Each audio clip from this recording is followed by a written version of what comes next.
konsep diet kita dari dulu ya, mungkin lebih ke arah harus kontrol diri, nggak boleh nggak boleh nggak boleh makan, pokoknya kalau diet itu harus mengurangi kalori, harus defisit kalori, yang penting defisit kalori.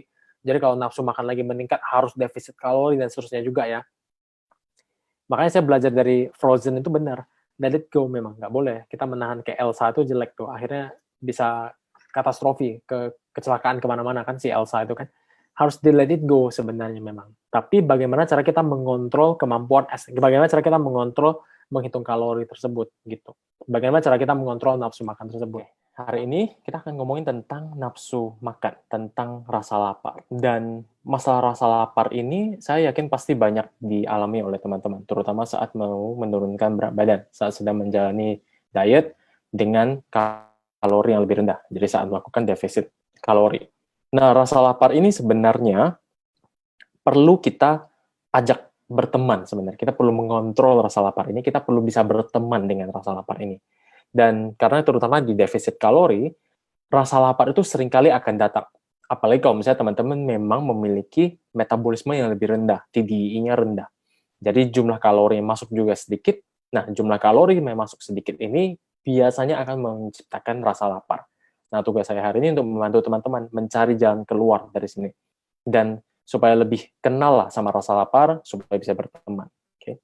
Sebelum masuk ke tips-tipsnya, kita akan ngomongin sedikit dulu tentang apa sih yang menyebabkan rasa lapar itu. Yang paling diterima sebenarnya teorinya sekarang adalah tentang teori leptin dan grelin. Jadi, leptin dan grelin itu adalah hormon yang ada di dalam tubuh kita. Sesuai namanya ya, hafalnya gampang. Grelin, Jadi seperti suara perut kita yang lagi pingin makan, yang lagi ngamuk gitu, pingin masukin nutrisi. Grelin. Sedangkan leptin itu adalah hormon rasa puas, satiety. Sedangkan grelin itu adalah hormon rasa lapar. Pada saat hormon grelin kita lebih banyak, lebih tinggi nih, daripada hormon leptin, maka kita akan meningkatkan rasa lapar kita. Sehingga kita akan makan. Jadi ini before eating, sebelum makan. Grelinnya lebih tinggi, leptinnya lebih rendah. Nah, grelin itu diproduksi di lambung terutama. Jadi sel-sel lambung itu menciptakan, mensekresikan hormon grelin. Sedangkan hormon leptin itu disekresikan, dikeluarkan oleh sel lemak. Nah, saat kita makan, setelah kita makan, leptin itu akan naik. Karena sudah mulai terisi nih sel lemaknya. Leptin akan naik dan grelin akan turun. Sehingga kita merasa puas dan akhirnya berhenti makan. Skematik sederhananya, lucu-lucuannya saya buat seperti ini. Yang berikutnya, waktu makan teratur. Ini lagi in nih. Ini karena diet artis tertentu ya, masalah waktu makan ini agak terkenal nih. Jadi disarankan untuk makan sesuai dengan waktunya kan. Penting itu bukan dalam arti kalau misalnya kita miss 5 menit dari jam makan, kita langsung naik 10 kilo gitu. Enggak kayak gitu sebenarnya. Teman-teman mau miss 1 jam, 2 jam pun sebenarnya, selama keseimbangan kalorinya itu masih sama, nggak akan naik berat badannya. Tapi waktu makan yang teratur itu mengajarkan kepada kita kebiasaan yang baik. Berikutnya mengurangi pemicu, seperti nonton video mukbang. Saya baru upload video mukbang ya kemarin, terima kasih yang sudah nonton. Sedikit promosi dikit masuk Pak Eko. Habis itu mengurangi pemicu seperti misalnya Instagram.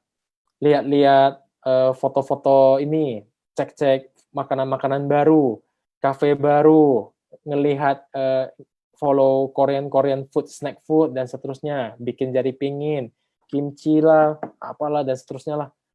Itu kalau bisa dikurangi, karena itu bisa menjadi trigger, pemicu, untuk mulai ada rasa lapar hedonistik tadi.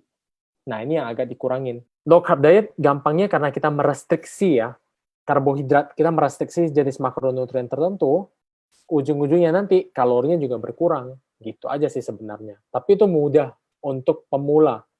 Nah, mudah sekarang belum tentu baik untuk masa depan. Yang sulit sekarang bisa saja mempermudah hidupmu nanti di masa depan. Jadi kayak ngitung kalori, mencatat makanan, di foto, pakai porsi tangan, dan seterusnya, sekarang mungkin sulit, merepotkan banget, harus nimbang, harus masak, dan seterusnya. Tapi di masa depan saya yakin akan mempermudah hidupmu. karena ya sudah terbiasa gitu loh dengan kebiasaan-kebiasaan itu.